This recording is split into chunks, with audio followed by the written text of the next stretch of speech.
talking, I don't sweat that. If they don't trust me either, I respect that. But she need down the ride, oh, I bet that. Ooh, I slide for my people, don't forget that. Don't forget that. Don't forget that. Ooh, I slide for my people, don't forget that. Don't forget that. Don't forget that. Ooh, I slide for my people, don't forget that.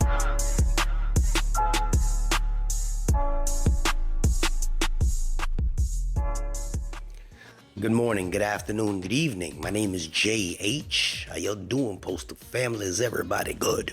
Is everybody cool? Everybody clean? Are you crisp? Are you feeling irie today? Let's talk. Listen, I only share information when I get information that I feel like is beneficial or helpful for you. And this doesn't only apply to the carrier craft. This applies for every single craft, because currently the rural carriers are going through negotiations, as well as the APWU going through negotiations, as well as the NALC going through negotiations. Now, before I move forward with this, I want you to know I'm going to show a video in a second that's going to probably piss you off, but it's informational.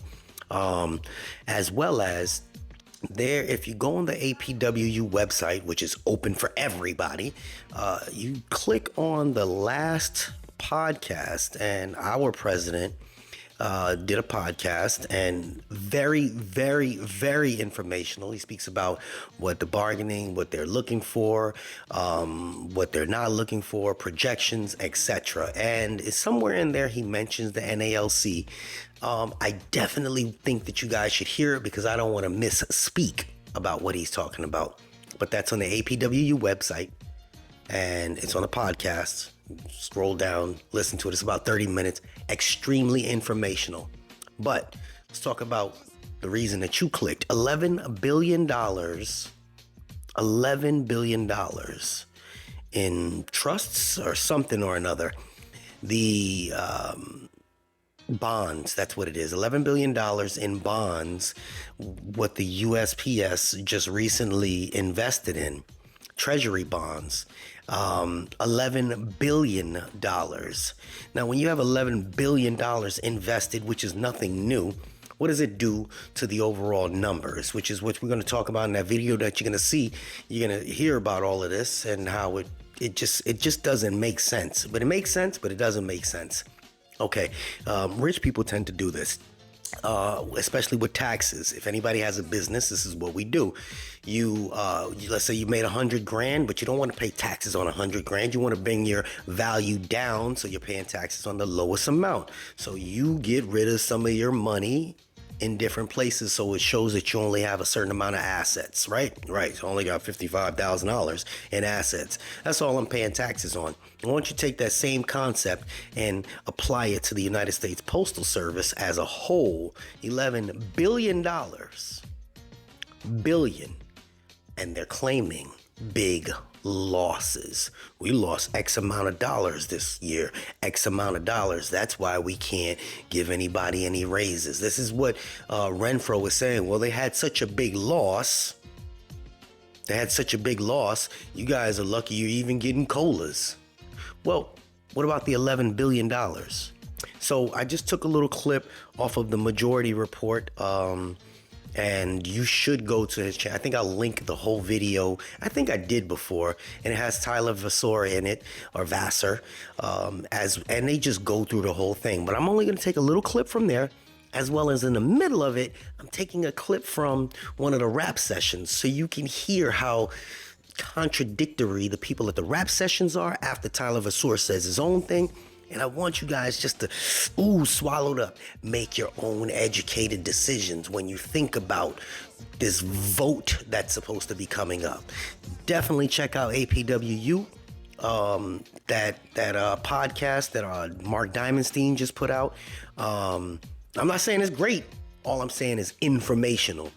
Information, knowledge, power. Educate yourselves. Take a peek. Let me know what you think. Sorry about the sound quality, but that's the clip that I got from somebody else. All right, check it out. And just on that thing too, that's something that national leadership, I think they know this is a bad contract. They're not out there saying, they're out there saying, we can't tell you how to vote, that you have to make that decision, but then they hide behind fear-mongering. And they fear-monger about postal finances, and they fear-monger about arbitration. And I wanted to ask you about that postal finances. Mm-hmm. There was an $11 billion investment in 1-year Treasury bonds, which I don't know, maybe that's a good idea or not. I'm not sophisticated enough to know, from a financial perspective, particularly of an entity that size, if it makes sense or not to tie up that. But it appears as if that was, it was basically put into the balance sheets to make it look like the Postal Service was running a bigger deficit than it is. And it's a 1-year investment. The Treasury bonds you're not going to lose any money off of that. And particularly with where inflation is now anyways, it's unlikely that, you're going to. So what's behind that? I mean, what do we have a sense of what the Postal Service's, I guess, operating deficit looks like? Mm-hmm. Because I know for a long time it was a function of a law that was passed during the Bush years where the Postal Service had to pre-fund 75 years out in advance the health care for people that presumably aren't even born yet, who become Postal Services. We should say is the only requirement that has ever existed for such a thing in public or private sector, probably maybe in the history of man and woman, anywhere. And that was reversed in 2022 because it was just so outrageous. Mm-hmm. But where is the Postal Services, what are their finances looking like?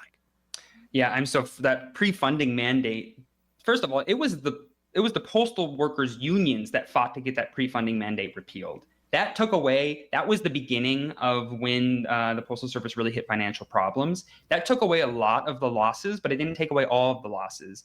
That being said, there's a really big sort of effort and momentum underway where people say, okay, open the books. Let's take a look. Where are you putting this money? And that's not just what you already have, what you already put out publicly, but let's really dive into them.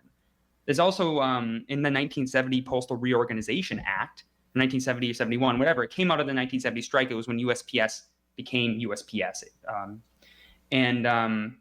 There's laws in there that saying that pay and benefits need to be comparable to the private sector.